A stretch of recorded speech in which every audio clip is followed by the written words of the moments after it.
जय श्री कृष्ण, जय राधे। ब्रह्म मुहूर्त में उठकर भगवान को पाना क्या आसान तरीका है?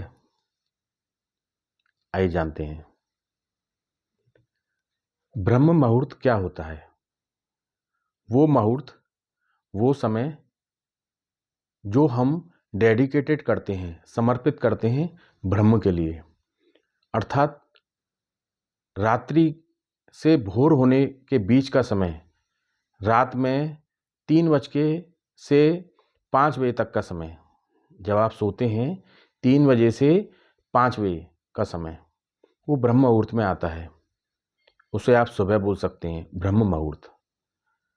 आज के समय में देखा जाए कि व्यक्ति सोता ही लेट है। 10 बज जाते हैं, 12 बज जाते हैं, 1 बज जाता है, 2 बज जाता है, फिर वो ब्रह्म मुहूर्त में कैसे उठेगा? और जीवन मुक्त होना, परमात्मा को पाना, क्या उसके लिए पॉसिबल है? ये कई प्रश्न आते हैं। बात ये आती है, हमको अपनी लाइफ को, जैसे डॉक्टर आज बोलते हैं, अपनी लाइफ स्टाइल सुधार लो, आपके सभी रोग दूर हो जाएंगे। लाइफ स्टाइल सुधारना क्या होता है? सही समय पर सोना और सही समय पर उठना।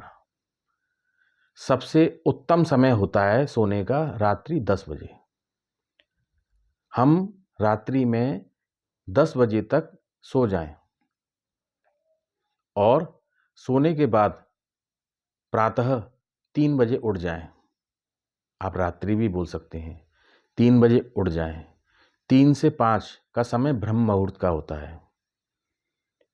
इसे हम ब्रह्म मुहूर्त बोलते हैं। अब बात आती है परमात्मा को पाने की।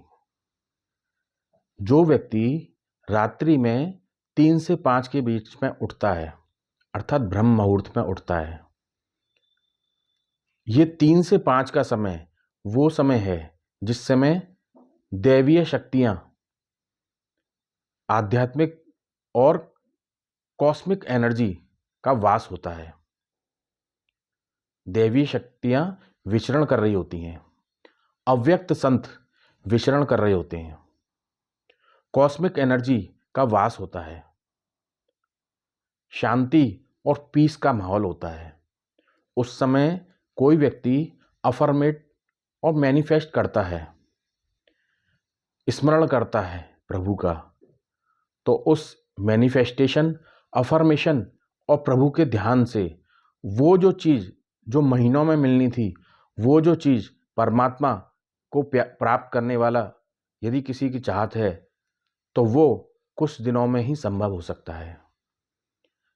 दिन में या किसी और समय जब हम अपनी चेतना को परम चेतना से मिलाने का प्रयास करते हैं, ध्यान के द्वारा, योग के द्वारा, तो कोई ना कोई डिस्टर्बेंस होता है, रुकावट आती है। लेकिन 3 से 5 रात्रि का, जिसे ब्रह्म मुहूर्त बोलते हैं, ऐसा समय है जब हम उस समय प्रयास करते हैं अपने अवचेतन मन को परम चेतना से मिलाने का, तो हमारा उससे संपर्क स्थापित हो जाता है। क्यों? क्योंकि दैवीय शक्तियां हमारे इर्द गिर्द ही होती हैं, वो हमें उठाने का प्रयास करती हैं। जो व्यक्ति 3 से 5 के बीच में उठ जाता है, उस पर दैवीय कृपा होती है, दैवीय संपर्क स्थापित कर लेता है। उस संपर्क से वो प्रभु को पा लेता है।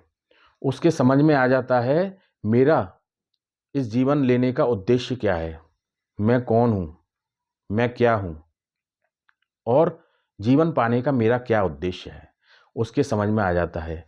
उसकी समझ में आ जाता है, मैं ये शरीर नहीं हूँ, मैं आत्मा हूँ, और ये जो भी कार्य हो रहे हैं वो शरीर के हैं, आत्मा के नहीं हैं। क्योंकि आत्मा, जीवात्मा चिदानंद स्वरूप परमात्मा का ही एक अंश है। हमें उसे ही, अपनी चेतना को परम चेतना से मिलाना है, संपर्क स्थापित करना है। जब हमारा उस परम चेतना से संपर्क स्थापित हो जाता है, तो हम अफर्मेट भी करते हैं, तो निश्चित ही हमको जो भी चीज़ें प्राप्त करनी है वो सहजता और सुलभता से प्राप्त हो जाती हैं। यदि हम भगवान को पाना चाहते हैं तो उनके दर्शन भी हो जाते हैं, आज्ञा चक्र पर ध्यान देकर। जय श्री कृष्ण।